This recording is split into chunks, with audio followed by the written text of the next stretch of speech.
Assalamu alaikum. First, I want to tell Dr. Jessica, you are not a minority in this gathering.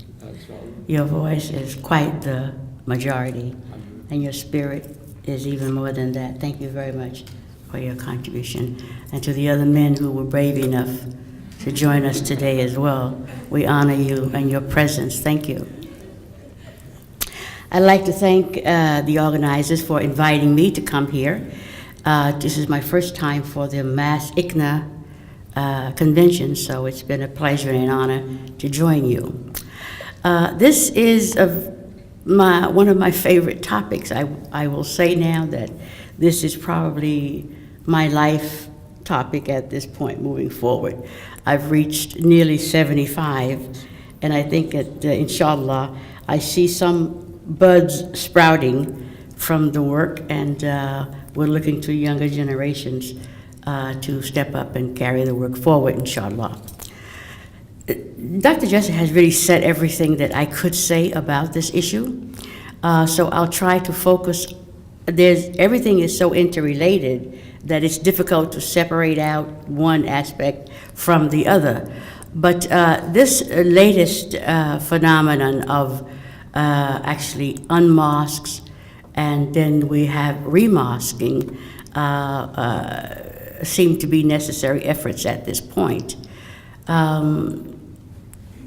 Leaving the mosque is really not an option for women, although I understand fully the reasons why women would leave the mosque. It's very painful to experience the segregation that women face coming to our spiritual places, our spiritual homes. And I think one of the issues that we need to address is that women don't really share how traumatizing it is for us as women when we enter those mosques that treat us very poorly. We keep that to ourselves because we love Islam, we love our communities, and we really don't complain a lot. But I think that now more and more we're beginning to open up and share the pain of having to walk into a mosque after having powered organizations in the community where people not only respect your opinion, they actually seek you out, invite you. Women are actually powering other organizations outside of the Muslim community.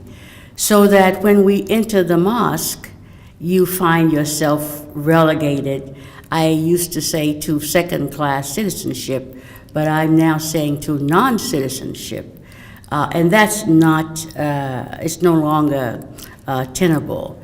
As we gain more knowledge about our religion, and we want to participate fully in our religion in terms of how we live our lives, how we raise our children, and build the society and the nation, it's absolutely critical that women are respected, honored, and in their mosques, building that so that we have viable Muslim communities, and certainly so that we have a place where our children can be socialized as viable Muslims. Now, I should say that we are a very small nonprofit. Women in Islam was founded in the early 90s in crisis. And since then, we have been crisis-oriented. Somehow, when tragedy happens or some outrageous thing happens, we are called upon to be present, to have a voice, to try and speak into that void as practiced Muslim women, right? And with a heavy focus on human rights and social justice.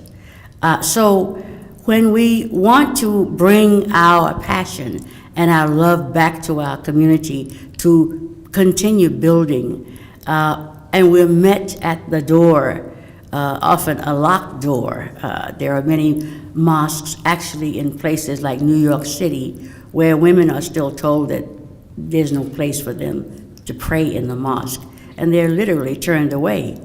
So though we hear from those women, and they're horrified that you can actually go to a mosque in New York City and be told that there's no place for women. So we have to stop that. I mean, that's not acceptable. It's much easier to walk out and leave, just I'm fed up with this, I'm not gonna take it anymore, But often that fulfills the agenda that's out there, that, if you walk away, you don't have to be dealt with anymore.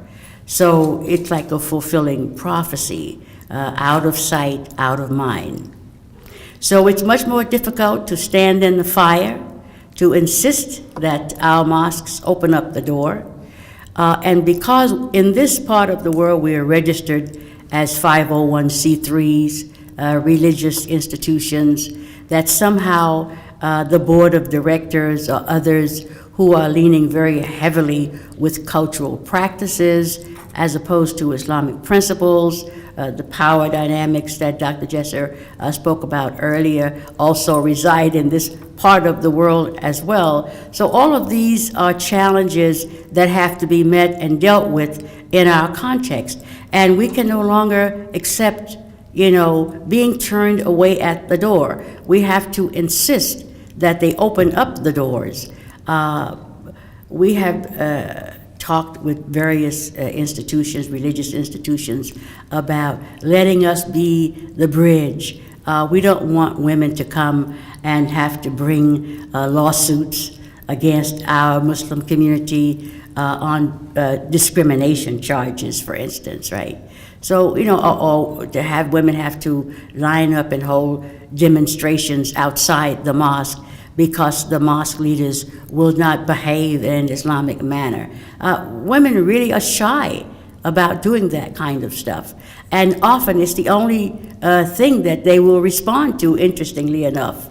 But we're hoping that through this kind of work, and as it gathers more and more momentum from people like you in this room, brothers and sisters, that the leadership will begin to see that it's in our interest, our collective interest, to reach back and try to revive the Islamic tradition, the prophetic tradition, the way of our prophet. We love to claim certain hadith, that we feel very comfortable with, and we disregard those others.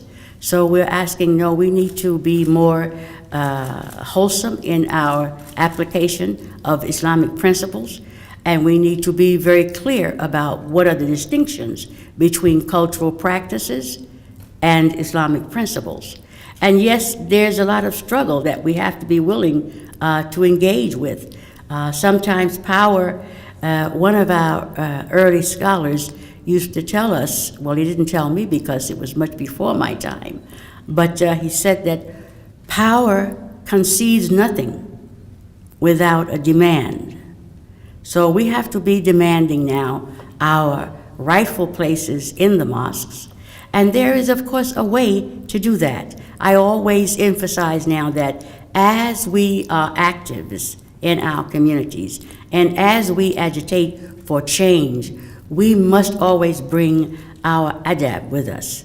And I get a lot of pushback with that from some of my sisters who are very strident, and they push back. Well, adab is one thing, but now, we're on the front lines here. But as Muslims, we have to bring our adab with us.